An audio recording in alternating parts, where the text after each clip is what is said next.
శ్రీశైలంలో చూడవలసిన 5 ప్రధాన మఠాలను మీకు చూపిస్తాను, చూడండి. శ్రీశైలంలో కొలువు తీరిన 5 మఠాలలో చాలా పురాతనమైన మఠాల్లో చూడాల్సిన మఠాలను నేను మీకు చూపిస్తున్నానండి. ఇది ఫస్ట్ రుద్రాక్ష మఠం చూపిస్తున్నాను. ఈ రుద్రాక్ష మఠం ముందు పెద్ద పుట్ట నాగబంధం ఉంటుంది. పూర్వకాలంలో రుద్రాక్ష వనం ఉండేదన్నమాట. ఇక్కడ ఒక ముని ఉండేవారు. ఆయన కళ్ళు రుద్రాక్షల్లా ఉండేవని, వచ్చిన ప్రతి వాళ్ళకి రుద్రాక్షలు ఇచ్చేవారని చెప్తారు. అందువల్ల దీని పేరు రుద్రాక్ష మఠం అని పిలుస్తారు. ఈ 5 మఠాలని తప్పక దర్శించుకోవాలన్నమాట. చాలా పెద్ద పుట్ట నాగబంధం ఉందన్నమాట. దీని ముందు మీరు చూసి వెళ్ళండి. అండ్ దాని ముందు చిన్నమస్తాదేవి ఆలయం అని ఉంటుంది.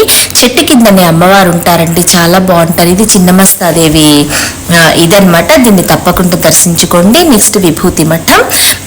ఈ విభూతి మఠంలో మెయిన్ వచ్చేసి మనకి లోపల విభూతి బండ ఉండేదన్నమాట. పెద్దది 4 పలకలుగా ఉంటుంది. ప్రస్తుతం అది ఇక్కడ లేదు, ఒరిజినల్ది. మెయిన్ గుళ్ళో మనకి మల్లికార్జున స్వామిని దర్శించుకున్న తర్వాత మనం లెఫ్ట్కి తిరిగితే బయటికి వచ్చేసాక అక్కడ జ్వాలా వీరభద్ర స్వామి కింద ఈ ఫలకం ఉంటుంది. అది ఆ బండని మనం గనక ప్రెస్ చేసే దాంట్లోంచి విభూతి వస్తుంది. అందుకని దీన్ని విభూతి మఠం అని పిలిచేవారని. ఆ మఠం ఇప్పుడున్న ఈ పలకం నుంచి వస్తుంది కూడా, కొంచెంగా వస్తుంది. ఒరిజినల్ది అక్కడ ఉంది. మీరు అడిగినప్పుడు, కానీ అది క్లోజ్ చేశారు, మీరు అడిగితే చూపిస్తారు. ఈ మఠాలన్నీ కూడా బోలెడన్ని స్తంభాలతోటి, పురాతనమైన స్కల్ప్చర్ తోటి ఉన్నాయి. రీకన్స్ట్రక్ట్ చేయడం వల్ల ప్రతిదాని మీద నంబర్లు వేస్తుంటాను. ఇగోండి, ఇలా తీస్తే విభూతి వస్తుంది చూడండి. ఈ విభూతిది నిజమైనదైతే ఇంకా ప్యూర్గా చాలా బాగా వస్తుంది. మీరు నెమ్మదిగా వెళ్తే ఆ విభూతి పలకాన్ని మెయిన్ గుడిలో చూడొచ్చు అనమాట. అంత బాగుంటుంది ఈ విభూతి మఠం. లోపలంతా పురాతన స్కల్ప్చర్తో ఉంటుంది. నెక్స్ట్ ఘంటామఠం. ఈ ఘంటామఠం ఎందుకు పేరు వచ్చిందంటే పెద్ద గంట, దాని కిందేమో ఒక బావి ఉంటుంది. అందులో నీరుతోటి అభిషేకానికి తీసుకెళ్లే వాళ్ళని చెప్తారు. ఇది మెయిన్ గుడితో పాటుగా చుట్టూ బోల్డ్ అన్ని ఉపాలయాలు ఉన్నాయండి. ఇది స్వామివారికి కుడివైపు గణపతి, ఎడమవైపు సుబ్రహ్మణ్యేశ్వర స్వామి, ముందు నందీశ్వరుడు ఉంటారు. ఆ పక్కన కౌమారీదేవి ఉంటారు అనమాట. 6 ముఖాలతోటి ఉంటాయి. ఇది చాలా బాగుంది, చాలా పెద్దది అండ్ ప్రకృతి శోభతోటి చాలా అందంగా ఉంది. చెప్పాను కదండి, అతి పురాతనమైన ప్రాచీన స్తంభాలతోటి, రాతి స్తంభాలతోటి ఉన్నాయి 5 మఠాలును. ఇదిగోండి, ఇవి కాకుండా ఇంకా చాలా మఠాలు ఉన్నాయండి అక్కడ. ఇదిగోండి, ఇది కౌమారీదేవి అని చెప్పాను కదండి మీకు. అమ్మవారు 6 ముఖాలతోటి ఉంటారు. ముందు 3, వెనకాల 3 ముఖాలతోటి కౌమారీదేవి అనమాట ఈ అమ్మవారు. ఇది కాకండి, మనం గుడికి వెళ్లే ముందు రైట్ సైడ్ లో ఆదిశంకరాచార్యుల వారి మఠం ఉంది. అది కూడా చాలా బాగుంటుంది. కాకపోతే ఈ 5 మఠాల్లో అది లేదు. అది ఇంకా చాలా ఉన్నాయి. కొన్ని మఠాల్లో ఓన్లీ రూమ్స్ ఇవ్వడానికి అట్లా ఏ కులాల వాళ్ళకి ఆ కులాల వారీగా కట్టారనమాట. సో ఈ ఘంటా మఠం ముందు ఇలా పెద్ద చెట్టు, దాని కిందంతా పూజలు అవి చేస్తూ చాలా బాగుంది. మేమున్న మఠానికి దగ్గరలోనే ఈ ఘంటా మఠం ఉందన్నమాట. ఇవన్నీ దాదాపు దగ్గరగానే ఉన్నాయి. అన్నీ ఒకే హాఫ్ డేలో మీరు చూసేసేయచ్చు. యాక్చువల్గా ఒక ఆటో మాట్లాడుకున్నారంటే అన్నీ చూసేస్తారు. ఇగోండి, ఇది పెద్ద గంట, దాని కింద ఈ బావి. ఇదే స్పెషల్ అండి, ఘంటామఠం, అందుకే దీని పేరు అని పిలుస్తారనమాట. ఇవన్నీ పాండవుల కాలం నాటి ఇవన్నీ చెప్తున్నారు వాళ్ళు అక్కడ.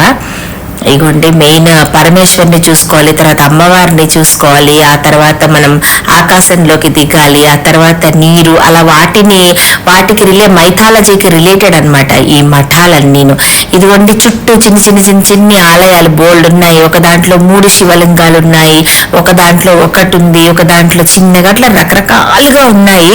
100% మైథాలజీ. దీని గురించిన మనకి కథలు మనకైతే తెలియవు, కానీ మనకు తెలిసినంత వరకు ఇవి చూడాలని, మనం ఇవి చూస్తే మాత్రం మంచిదన్నమాట.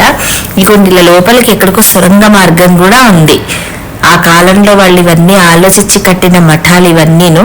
ఇగోండి, చుట్టూ ఇటు 3, అటు 3, అటు సైడ్ ఇలా చిన్న గుళ్ళు చాలా ఉన్నాయి. ఇది ఘంటామఠం. గుడి వెనకాల నుంచి బయటకు వచ్చేస్తే మీరు రైట్ సైడ్ తిరిగారంటే ఇటు మఠాల వైపు వస్తారు. లెఫ్ట్కి వెళ్ళారంటే మీరు భోజనాలకి వాటికి వెళ్తారు. ఇది కౌమారి అమ్మవారు. ఇది వచ్చేసి సారంగధర మఠం.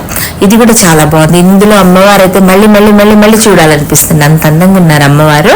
ఇలా కొంచెం మెట్లెక్కి పైకి వెళ్తే ఇలా లోపలికి వెళ్ళాలి. ఇది కూడా అంతేనండి, పురాతనమైన అన్ని రాతి స్తంభాలు, వాటి మీద కన్స్ట్రక్షన్ కోసం వేసుకున్న నంబర్స్ అలా ఉంది. ఇది సారంగధర మఠం. ఇగోండి లోపల చెప్పాను కదండి, అన్ని నంబర్స్ అవన్నీ కన్స్ట్రక్షన్ కోసం మళ్ళీ ప్రాపర్గా అక్కడే చేయడానికి వాళ్ళు వేసుకున్నారనమాట. ఇలా చాలా బాగుంది. ఇంకోండి రైట్ సైడ్ అమ్మవారు చెప్పాను కదండి, మన పలకరించడానికి అందంగా ఉన్నారు అమ్మవారు, నవ్వుతూ భయం లేకుండా అలా అందంగా ఉన్నారు. నెక్స్ట్ ఇంకొంచెం ముందుకు వస్తే భీమాశంకర మఠం. ఇది కూడా బాగుందండి, చాలా బాగుంది. ఇగోండి లోపలికి వెళ్తే పాండవులు స్థాపించిందిగా చెప్పారు నాకు అక్కడ ఆయన. లోపల బాగుంది, అక్కడ వాటర్ అవి కూడా ఉన్నాయి. మనం అక్కడ తీసుకుని అభిషేకం చేసుకుని చక్కగా స్వామివారికి దండం పెట్టుకొని రావచ్చు. ఈ చుట్టుపక్కల అన్నీ కూడా రూమ్స్ మనకి అవైలబుల్ ఉంటాయండి రెంట్కి. ఆన్లైన్లో చేసుకోవచ్చు, కుదరకపోతే కనుక అన్ సీజన్ అయితే కనుక మనకు అక్కడికక్కడే దొరుకుతాయి. ఇగోండి లోపలికి వెళ్ళి చక్కగా అభిషేకం చేసుకోవచ్చు.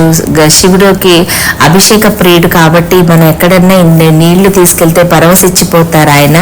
భక్తి అండి, డబ్బులు ఖర్చు పెట్టుకున్నాం తిరిగాం ఇది కాదు, ఇంత భక్తి చాలు.